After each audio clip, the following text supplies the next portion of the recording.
Hej folk, dobrodošli v še eni razburljivi epizodi Gledalca. Tokrat praznično obarvani. Ker je Božič blizu, bo verjetno te dni marsikdo od vas pogledal kakšen božičen film. Hote ali drugače. In da ne bi naredili iste napake kot jaz in izbrali nekaj tako slabega, da vas bo vmes primlo na božično jelko obesiti kar sebe, vam bom jaz pomagal izbirati. Torej, prvi božični film, ki sem ga pogledal, je Best Christmas Ever, oziroma najboljši božič sploh. Kar zanimivo ime, ker to definitivno ni bil najboljši film sploh. Z nobenim od likov notri se ne moreš poistovetiti, ker so vsi tako očitno umetni in dolgočasni. Zgodbe praktično ni v bistvu, ker vse skupaj izgleda bolj kot nek kolaž naključnih prizorov vzetih iz drugih božičnih filmov in na hitro zlepljenih skupaj, kot da je celo stvar napisal ChatGPT. Naprimer, začne se s tem, da ena družina vsako leto pošlje okoli svoje božično poročilo, kjer se ful hvalijo, kako so v redu, kako pri njih vse štima in so super. In glavna igralka, ko to dobi in prebere, ne more verjeti, da ima lahko kdo tako popolno življenje.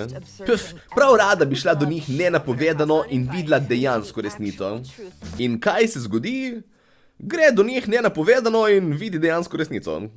Ja, vem, šok, o moj bog.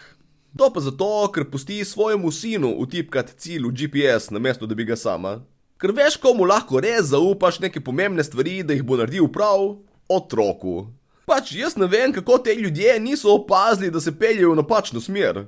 Kaj so tle govorili celo pot? Glej, nekdo je postavil narobe vse table.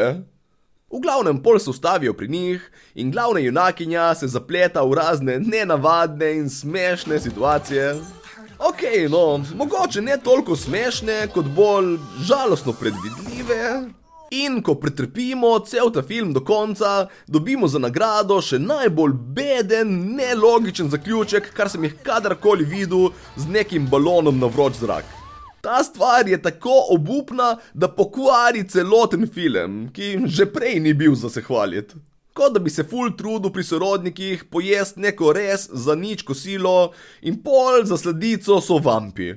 Res, kaj tako slabega nisem gledal že dolgo in na moji lestvici dobijo ceno preskoči. Če že prav morate gledati nek božični film pod nujno, pol bi vam dosti rajši predlagal Christmas Jars, oziroma božične posode. Ne bom se lagal, tudi ta film je malo osladen in pocukran, ampak kaj ste pa pričakovali? Se pritoževati, da je božični film osladen, je kot da bi decembra na štantu naročili kuhano vino in pol bi bili... Cuker? Ta film ima več ali manj vse, kar božični film rabi. Ima ganljivo predzgodbo,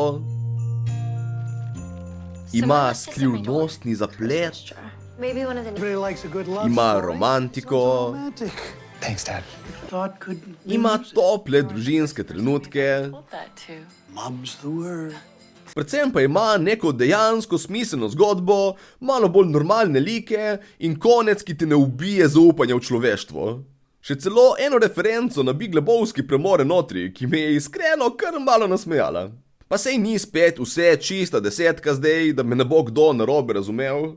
Ima tudi svojo paleto napak in pomanjkljivosti, kot recimo igralci, ki niso lih super. Na trenutke deluje, kot da so se pripeljali na neko naključno avtobusno postajo in rekli: Ej, kdo tukaj bi igral v božičnem filmu za ful dober denar?